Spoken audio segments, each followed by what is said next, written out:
తొర్రూరులో వివిధ సామాజిక మాధ్యమాల ద్వారా ఇప్పుడు చూస్తున్నాము. తీవ్ర ఉద్రిక్త పరిస్థితులు నెలకొన్నాయి. ఈ ఉద్రిక్త పరిస్థితులన్నిటికీ కారణం కూడా అక్కడ ఒక విదేశీయురాలైనటువంటి ఝాన్సీ రెడ్డి. సిగ్గుందా ఝాన్సీ రెడ్డి నీకు? ఎప్పుడో 50 ఏళ్ల కింద అమెరికాకు వలస వచ్చినవు. ఆక్రమంగా వచ్చినవు, సక్రమంగా వచ్చినావు కూడా తెలియదు. మీ తల్లి చేయి పట్టుకొని ఇక్కడికి వచ్చినవు. అమెరికాకు 50 ఏళ్ల కింద వచ్చినవు. ఇక్కడ స్థిరపడ్డావు. ఇక్కడ ఆక్రమంగా డబ్బు సంపాదించినవు, విపరీతంగా డబ్బు సంపాదించినవు. ఆ డబ్బును వెదజల్లి పార్టీ అధిష్టానానికి కోట్ల రూపాయలు ఇచ్చి ఆక్రమ పద్ధతిలో సీటు సంపాదించడానికి ట్రై చేసినావు. నీ పౌరసత్వాన్ని కూడా నాకు ఇండియా పౌరసత్వం ఉంది ఉంది ఉంది అని అబద్ధాలు చెప్పిన పదే పదే మేము మొత్తం ఎక్స్పోజ్ చేసిన, నియోజకవర్గం అంతా తిరిగి నేను ప్రెస్ మీట్లు పెట్టి ఎక్స్పోజ్ చేసిన.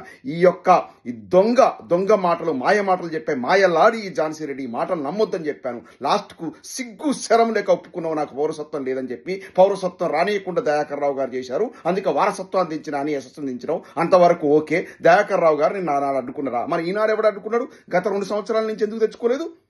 సిగ్గుందా నీకు అసలు? ఒక మనిషివేనా నువ్వు?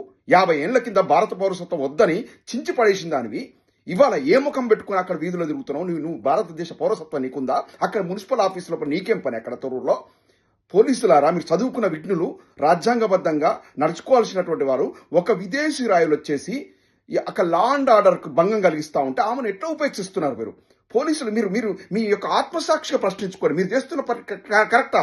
ప్రభుత్వాలు మారుతాయి, మీరు ఎప్పటికీ ఆఫీసర్లు ఉంటారు కదా. ఇవాళ మొన్నటిదాకా బీఆర్ఎస్ ప్రభుత్వం ఉంది, ఇలా కాంగ్రెస్ ప్రభుత్వం ఉంది, రేపు ఇంకో ప్రభుత్వం వస్తుంది, మళ్ళీ కేసీఆర్ గారు ముఖ్యమంత్రి అవుతారు. అప్పుడే మోకం పెట్టుకుని పనిచేస్తారు. మీరు ఎప్పుడు కూడా ఒక ఒరిజినాలిటీ మీద మీకు ఉండాలి కదా. ఎవరామె? ఎక్కడ ఛాన్సీ? ఆమెకు భారతదేశంతో సంబంధం ఏంది? భారతీయ పౌరురాలు కదా ఆమె. భారతదేశంలో ఇప్పుడు ఒక పర్యాటకురాలు. ఆమె వచ్చేసి లా అండ్ ఆర్డర్ డిస్టర్బ్ చేస్తుంది. ఇప్పుడు మేము కూడా విదేశాల్లో ఉన్నాం, మేము ఇక్కడ లా అండ్ ఆర్డర్ డిస్టర్బ్ చేస్తే ఊరుకుంటారా? కనీస పరిజ్ఞానం ఉండాలి. ఆమెకు అక్కడ ఏం అవసరం? కాళ్ళు ఇరగదొప్పండి. అసలు పాలకుర్తి రోడ్ల మీద, తొర్రూరు రోడ్ల మీద ఝాన్సీ రెడ్డికి ఏం అవసరం? ఎందుకు వస్తుంది? ఆనాడు పెడబొబ్బలు పెట్టింది.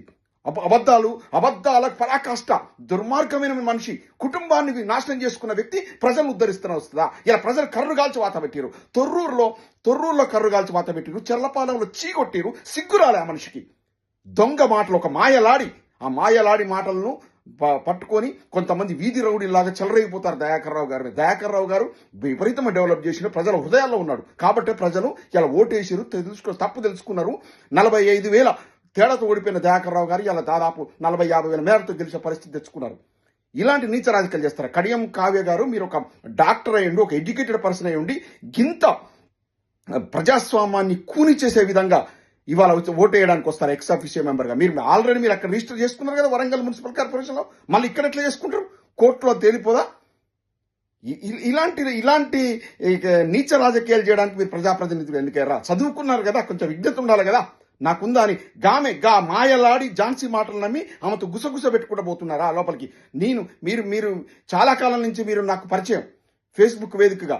మీరు ఒక విచక్షణ ఉన్న మనిషి అనుకున్నాను. ఇంత నీచమైన రాజకీయాలు దిగదారుతానుకోలేదు కావ్య గారు. ఎంత గలీజు పరిస్థితులు, ఎంత తీవ్రమైన ఉద్రిక్తత, ప్రజల మధ్య ఎందుకు ఆ చిచ్చుపెట్టే వాతావరణం? సామరస్యపూర్వకంగా జరగాల. అక్కడ 9 సీట్లు గెలుచుకున్నటువంటి బీఆర్ఎస్ పార్టీ అలా చైర్మన్ గా ఎన్నిక కావాల్సినటువంటి పరిస్థితిని ఇవాళ ఎందుకు ఇంత లా అండ్ ఆర్డర్ డిస్టర్బ్ అయ్యే విధంగా బిహేవ్ చేస్తున్నారు? పోలీసులారా, ఝాన్సీ రెడ్డిని తక్షణ అక్కడి నుంచి ఎల్లగొట్టండి. ఝాన్సీ రెడ్డి కాళ్ళు రగదొబ్బండి అక్కడికి వస్తే. అసలు ఆమె ఎవరు? భారతదేశానికి ఆమెకి ఏం సంబంధం?